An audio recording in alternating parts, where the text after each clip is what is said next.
Now this course is not looking real fast to me, Mike. Matter of fact, it looks awful wet and slow. What can you tell us about the course? Well, the course right now is as wet as I've ever seen it. I think I might be one of the few people who can say that I've been to every cross-country meet at Ed Radis, and although most people associate it as a speedway, mainly because of state meet races that have been run here in cooler, drier weather, I've been out here for some dog day races that weren't very fast, and this is the soggiest Ed Radis course I've ever seen. And the nighttime is going to bring relatively cooler temperatures, but it's going to be very muggy. I recommend everybody bring some mosquito spray. And later on, if we get a chance to walk through the course, you'll see there are at least 3 or 4 spots where there's still about 6 to 8 inches of standing water. And among other things, they've had an irrigation problem here lately, and there's a few sprinklers they've been unable to keep from coming on. So it's as wet as I've ever seen it. It's basically 3 loops. The first one is smaller, the second one is medium, and the third one is the largest one to keep kids from lapping one another. And one of the really neat things about Ed Radis that I've always loved in the past, especially the old FL runners mates. Right. Open course. Open course. Yeah, there'll be people all over the place. I just ask people use good judgment, common sense, and get out of the way as fast as you can. But yeah, that's one thing I think people are really going to enjoy Friday night. It's one of the most accessible. You can get right on top of the runners when they run by. You can get to 2 or 3 spots without too much trouble. So it's not a really good course for grandma. There's not a really good place just to set up a lawn chair and check out the whole thing. But for people that are into the sport and people who are used to going to Foot Locker and running up and down the hill at McAlpine and find all the runners, this is a great place.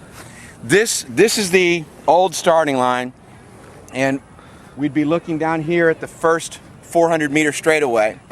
And one of the first things I had to do was to get the mileage that we needed given the different conditions that are here. The starting line is now directly that way. It's about almost 200 meters in that direction. So the start will come from there to the old start, and then we'll make our first turn right here at about 200 meters, and then you've got 400 meters of straightaway, okay? At the end of this 400 meter straight, just like the old days, you're going to bear to the right, and you're going to follow the road and then the fence line, okay? The half-mile mark is right around the middle of those fields, and then you're going to come around here to the end of that fence line and come back this way right to where we are, all right? And you're going to do that loop one more time. So that's the first loop. It's the loop I call the small loop, okay? The second time, you do the same loop. You're still going in a clockwise direction, but now when you come by the old start, you're going to go this direction, and you're going to take a loop to the left. You're going to curve to the left, and you're going to loop behind the new starting line, and you're going to cover this entire field here, okay? Coming out right in front of us. And after you cover that field, you come out right in front of us, and you start this loop a second time, okay? And I call it the medium loop because it now includes that. And the final loop includes everything that the medium loop just covered. So you're following the road, then you're following the fence line, then you're coming back this way behind the old start. Then you're going to cover this field and go behind the new start one more time like you did in the second loop.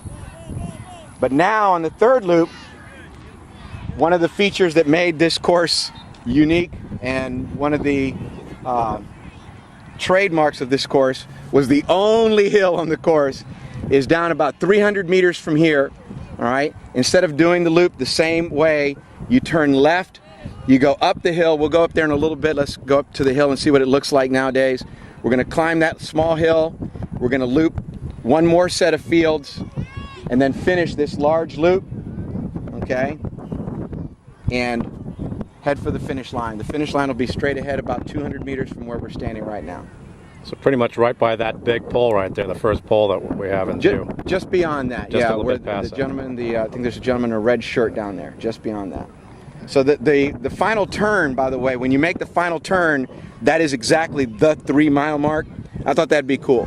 You know, you've got the .11 to go. You know, it's not quite 200 meters, and you know it's enough so that you know 1 or 2 different moves can be made, and people will choose different spots to make their final kick.